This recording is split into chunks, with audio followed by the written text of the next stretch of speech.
Assalamualaikum warahmatullahi wabarakatuh. Kami dari kelompok 2 ingin mempresentasikan studi case arsitektur enterprise pada PT Gading Putra Samudra dengan metode TOGAF ADM. Presentasi kami ini akan menjadi penilaian kami dalam UTS mata kuliah arsitektur enterprise.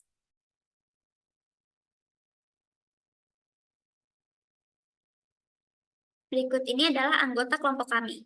Yang pertama ada Salsabila Arafi, kemudian ada Yustika Amalia, kemudian ada Nurifa Indriani Daka, kemudian ada Kamila Tusaadah, dan saya sendiri Kansa Salsabila.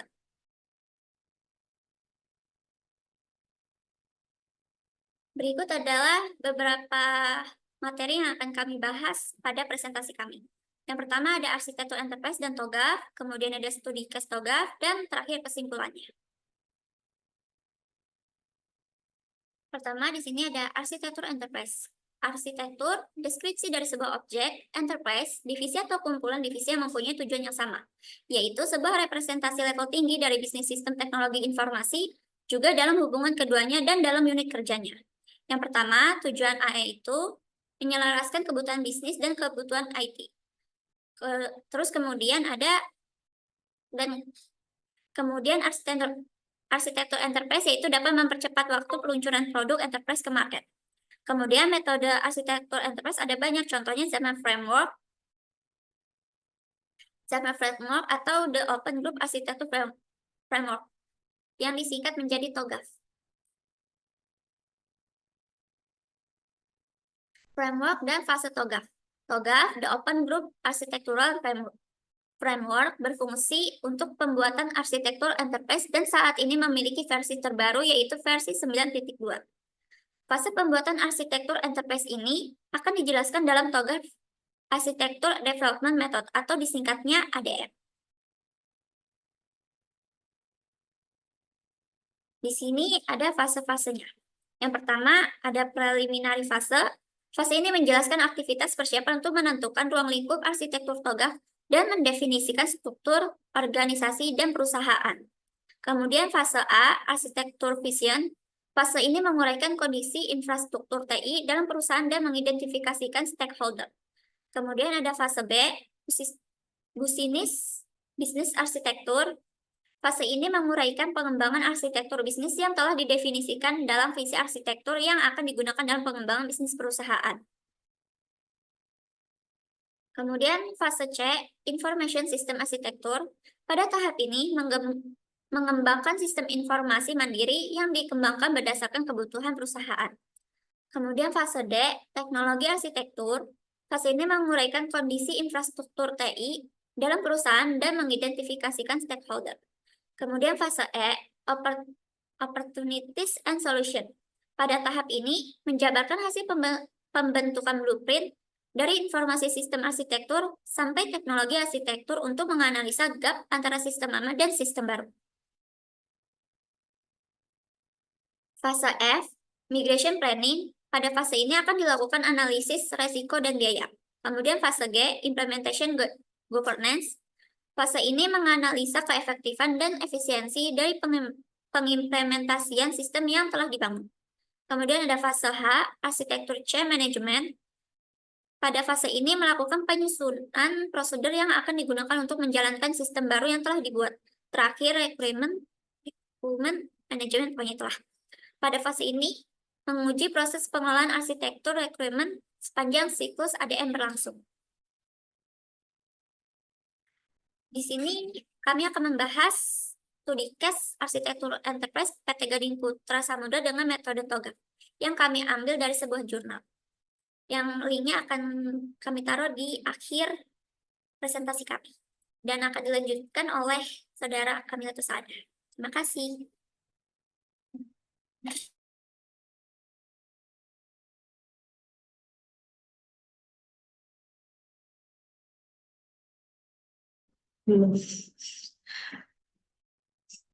Selanjutnya saya akan menjelaskan studi case arsitektur enterprise PT Gading Putra Samudra dengan metode TOGAF, yaitu ada background perusahaan. PT Gading Putra Samudra adalah perusahaan yang berdiri sejak tahun 2012. PT GS menciptakan ahli baru untuk memenuhi harapan stakeholder. Dan PTGS juga menyediakan layanan sea offshore dengan kapal yang sesuai persyaratan perusahaan oli dan gas, kontraktor pengeboran dan surveyor, dan subsea companies. Next. Selanjutnya ada preliminary phase. PT Gading Putra Samudra sebagai suatu perusahaan offshore yang berkembang dan melihat permintaan klien yang semakin tinggi, di dalam perusahaan perlu sadar dengan pentingnya implementasi sistem informasi dan teknologi informasi di dalam perusahaannya, dengan mengintegrasikan sistem perusahaan dengan strategi SI atau TI. Selanjutnya, untuk mengidentifikasi aktivitas utama dan pendukung, maka perlu menggambarkan value chain seputar kegiatan dalam perusahaan sebagai acuan untuk meningkatkan value perusahaan. Berikut aktivitas PT Gading Putra Samudra. Yang pertama ada main activity, yang ada inbound dan outbound logistik, lalu operation, serta marketing and sales. Selanjutnya ada support activity, yang di dalamnya ada firm infrastruktur, human resource management, technology development, use Microsoft Excel and Word, dan procurement. Next. Lalu ada arsitektur vision, rancangan SI atau TI untuk mendukung proses bisnis perusahaan dibutuhkan. Satu, meningkatkan hubungan kerjasama jangka panjang dengan mitra bisnis. Yang kedua, merancang blueprint arsitektur enterprise sebagai acuan untuk membantu proses bisnisnya. Yang ketiga, yaitu membangun sistem data yang terintegrasi di setiap divisi. Dan sharing data antar divisi untuk mempermudah divisi pengiriman data, serta membentuk sistem terintegrasi cepat dan akurat dalam perusahaan. Selanjutnya akan dijelaskan oleh rekan saya, Saudari Salsa.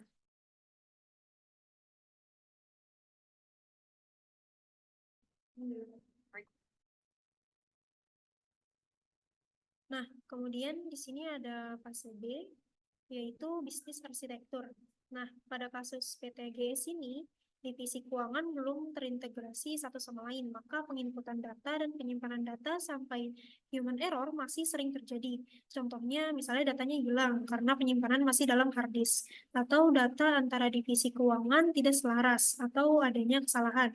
Maka, perlu adanya workflow atau alur kerja ya, yang dapat mengidentifikasi proses bisnis secara keseluruhan dengan menggunakan rich picture berikut ini. Nah, yang pertama kita identifikasi dulu apa itu workflow purchasing ya. Workflow purchasing atau pembayaran melakukan pencarian supplier yang dilakukan oleh perusahaan. Setelah mendapatkan supplier purchasing melakukan negosiasi harga dan syarat pembayaran yang harus dipenuhi. Nah, ini gambaran workflow-nya. Yang pertama, jika kita lihat di sini, purchasing itu nanti akan mencari supplier kan. Nah, kemudian nanti divisi finance akan menyiapkan pembayarannya, kemudian negosiasi dengan syarat pembayarannya. Nah, kemudian nanti dipertanyakan dulu nih, disetujui atau tidak. Jika nantinya tidak disetujui, maka purchasing itu tugasnya mencari supplier lagi. Nah, kemudian jika disetujui, maka purchasing akan membuat PO dan kemudian supplier menerima PO-nya, kemudian finance akan melakukan pembayarannya gitu. Nah, kemudian yang kedua, kita identifikasi apa itu workflow finance ya. Workflow finance di sini yaitu divisi pembelian, ya keuangan, membantu purchasing untuk mengatur pengeluaran keuangan dan pengelolaan kas perusahaan, serta ikut dalam persetujuan pengeluaran dengan persyaratan yang disetujui. Jika disetujui, nantinya finance akan membuat PO yang dikirimkan oleh purchasing. Setelah barang diterima, finance akan melakukan pencocokkan barang dan harga. Jika barang dan harganya sesuai, finance akan melakukan pembayaran sesuai persyaratan yang disetujui. Nah, ini gambaran workflow-nya. Yang pertama, purchasing mengajukan PO, kemudian kalau misalnya nanti tidak disetujui, maka direvisi, kemudian si purchasing akan mengajukan PO lagi, kemudian jika disetujui, maka membuat PO, dan kemudian pengirim menerima barangnya, kemudian mohon maaf, pengajuan menerima barangnya, kemudian supplier mengirim invoice dan mencocokkan invoice tersebut, nah lalu melakukan pembayaran. Nah, yang ketiga yaitu kita mengidentifikasi workflow accounting. Nah, divisi accounting bertanggung jawab atas pencatatan transaksi pembelian dan pengelolaan keuangan perusahaan. Divisi ini mengumpulkan data dari finance dan purchasing. Lalu membuat jurnal keuangan yang menjadi acuan pembuatan neraca dan buku besar. Setelah data tercatat dan terverifikasi dengan divisi lainnya, laporan keuangan seperti rugi dan laba perusahaan serta laporan modal perusahaan akan dibagi menjadi dua komponen, yaitu aktivitas utama dan pendukung, yaitu pengelolaan keuangan perusahaan dan stakeholders yang berperan penting dalam proses bisnis. Nah, ini yang pertama, divisi accounting mengumpulkan bukti transaksinya, kemudian membuat jurnal, kemudian membuat buku besarnya, kemudian membuat neracanya, kemudian membuat laporan keuangan, lalu laporan rugi dan labanya juga, laporan modal perusahaannya juga. Nah, kemudian dibuatlah jurnal penutupnya. Nah, sini kita identifikasi apa saja value chain stakeholder dalam perusahaan ini ya. Nah, setelah menentukan stakeholder yang terdapat pada perusahaan agar perusahaan terintegrasi dan lebih memanfaatkan teknologi IT dalam proses bisnis, stakeholder terbagi seperti pada tabel di samping dan berikut ini. Kemudian, analisis apa saja kendala dan rencana solusi dari setiap stakeholder tersebut pada halaman selanjutnya. Nah, di sini di sebelahnya kita lihat dulu ya, ada aktivitas pendukung dan aktivitas utama dalam perusahaan. Ya. Yang pertama, aktivitas pendukungnya itu seperti HRD, IT, Finance, Purchasing, dan divisi accounting. Nah, kemudian aktivitas utamanya yaitu QHSE dan BDP. Nah, di sini kita identifikasi apa saja sih kendala-kendala yang stakeholder alami gitu. Nah, misalnya di sini kita ambil contohnya ya, ada QHSE, di sini dia kendalanya adalah penyimpanan data yang belum terintegrasi gitu. Nah, maka nanti kita analisis apa sih yang dibutuhkan oleh QHSE ini gitu. Nah, misalnya di sini juga ada divisi finance nih, kendalanya itu kesalahan pencatatan dan pencocokan data gitu. Invoice-nya juga belum terorganisir gitu. Dan lain-lain yang bisa dibaca teman-teman. Nah, di sini setelah mengidentifikasi aktivitas dan peranan stakeholder dan kendala stakeholder perusahaan yang dijelaskan pada tabel sebelumnya ya, yang kendalanya itu, selanjutnya akan dibuatkan analisis gap. Nah, analisis gap ini berguna untuk menjelaskan aktivitas-aktivitas yang ada pada PT Gading Putra Samudra, yang nantinya aktivitas saat ini akan dibandingkan dengan arsitektur target yang diusulkan yang akan dijelaskan pada tabel di samping. Nah, yang ini. Di sini kita membuat rencana aktivitasnya ya gitu. Misalnya di sini yang awalnya itu aktivitas saat ini dari yang absensinya masih secara manual, kita membuat rencana aktivitasnya yaitu menjadi absensi secara otomatis. Nah, analisis gap di sini yaitu replace, yang artinya itu digantikan. Yang berarti yang tadinya absensinya secara manual, kita analisis gapnya replace, maka digantikan absensi secara otomatis dengan menggunakan teknologi informasi ini ya, dan sistem informasi ini. Nah, kemudian misalkan di sini ada lagi yang retain ya, analisis gapnya itu retain. Retain itu yang berarti tetap ya, yang berarti nggak diganti. Yang tadinya meeting tanda tangan kontrak secara langsung pun itu nggak akan diganti dengan yang gimana-gimana gitu ya, dengan rencana aktivitas selanjutnya gitu. Tetap meeting tanda tangan kontrak secara langsung kayak gitu. Nah, selanjutnya di sini juga masih banyak ya. Kalau misalnya kita lihat dari SOP-nya juga dia di replace, kemudian di sini misalnya pendataan anggarannya juga di replace, digantikan sekarang menjadi menggunakan aplikasi pendukung ya gitu. Nah, kemudian selanjutnya ada fase C, yaitu Information System Architecture yang akan dilanjutkan oleh teman saya, yaitu Nurifa. Kepada Nurifa dipersilakan. Oke, selanjutnya ada fase C, yaitu Information System Architecture. Fase ini bertujuan untuk membuat arsitektur sistem informasi. Dalam fase ini, pemodelan arsitektur terbagi menjadi dua, yaitu arsitektur data dan arsitektur aplikasi. Aplikasi data harus diidentifikasikan terlebih dahulu. Setelah berhasil mengidentifikasikan, arsitektur data akan dilanjutkan dengan pemodelan arsitektur aplikasi. Nah, pada fase C ini, Information System Architecture, selanjut ke fase D, itu ada next. Fase D itu pada fase ini menggambarkan struktur teknologi yang dibutuhkan oleh PT Gading Putra Samudra dari penentuan teknologi yang dibutuhkan seperti hardware dan software. Pada saat ini, hardware yang digunakan pada setiap divisi menggunakan komputer dengan spesifikasi yang bisa menunjang rekomendasi aplikasi yang diperlukan. Teknologi yang diusulkan adalah adanya penambahan personal komputer yang akan digunakan sebagai database dan dalam perangkat lunak yang digunakan sebagai sistem database, yaitu aplikasi database manajemen MySQL. Selanjutnya, berikut ini adalah kondisi yang telah diimplementasikan oleh PTGS dari fase teknologi arsitektur. Yang pertama, dalam pengaksesan internet, perusahaan memakai jasa orang ketiga dan sistem yang diimplementasikan masih menggunakan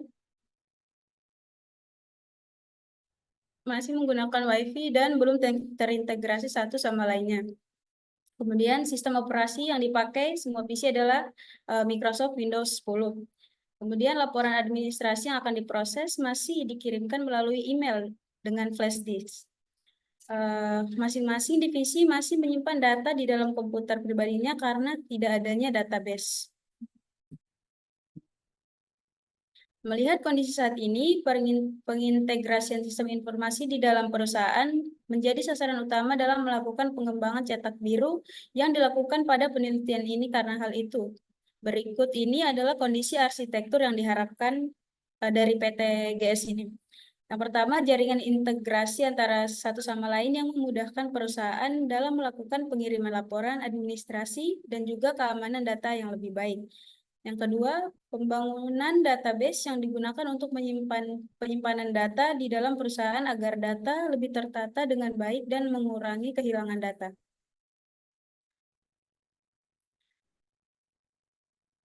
Selanjutnya akan dijelaskan oleh teman saya, Justika Amalia.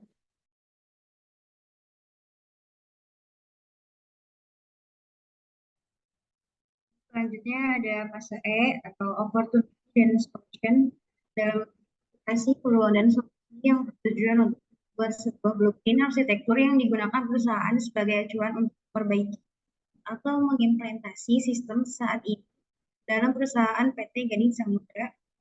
Perlu memperhatikan dua hal penting, yaitu biaya dan training SDM.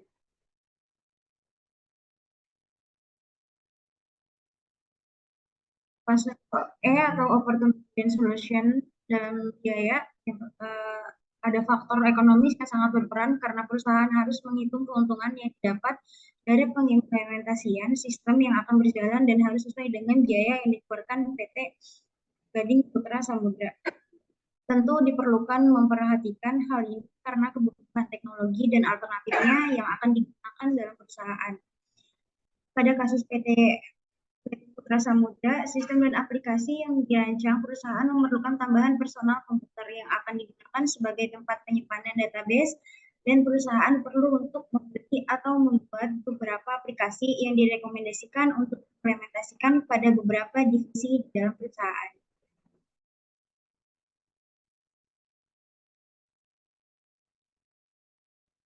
Ada fase E, Opportunity dan Solution dalam training SDM. Dengan SDM yang masih sedikit, PTGS perlu memanfaatkan SDM ini dengan sebaik agar proses lancar. Maka, sistem divisi PTGS akan di-training dalam penggunaan teknologi aplikasi dan pengaplikasiannya. Yang tadinya divisi IT kurang dalam operasionalnya pada sistem arsitektur yang sudah diperbarui dalam optimal dalam kerjanya, yaitu bertanggung jawab atas maintenance pada aplikasi dan bertanggung jawab dalam melakukan maintenance pada hardware pendukung dalam perusahaan. Namun, itu akan ada risiko di atas kegagalan sistem yang telah diperbaharui.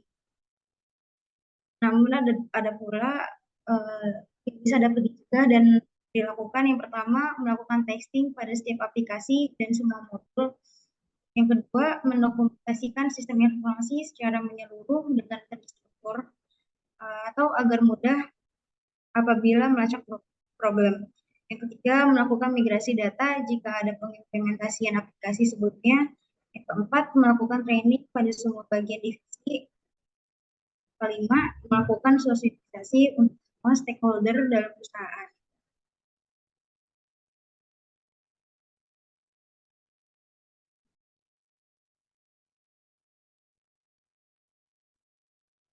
Ini ada studi case PT Gading Samudra dengan metode TOGAF.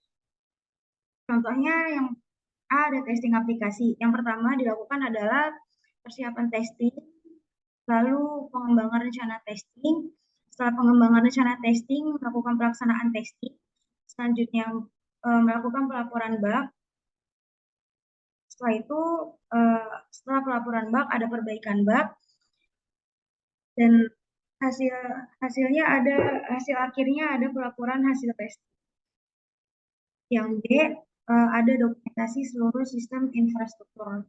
Yang pertama dilakukan adalah yang identifikasi komponen sistem, setelah itu pengumpulan informasi. Setelah pengumpulan informasi, adanya dilakukan penyusunan dokumentasi. Setelah itu melakukan validasi dokumentasi.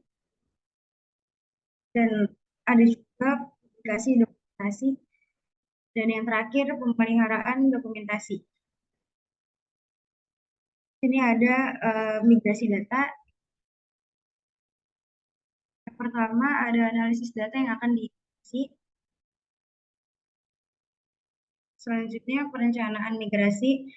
Setelah itu ada persiapan lingkungan migrasi.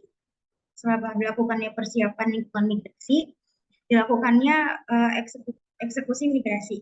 Setelah itu verifikasi dan validasi. Setelah semuanya dilakukan, ada hasil akhir yaitu pelaporan migrasi.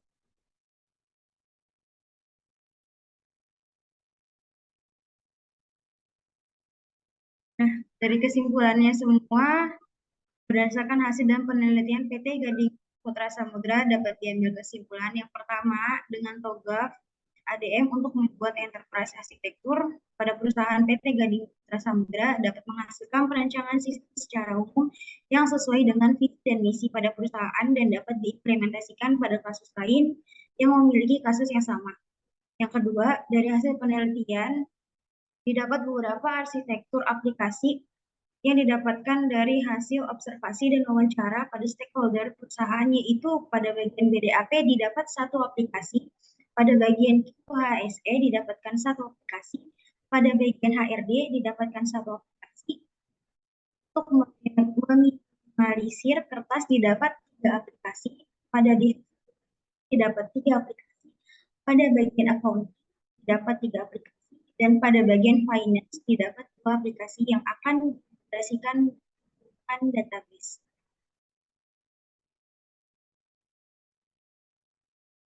Sekian dan terima kasih presentasi dari kami.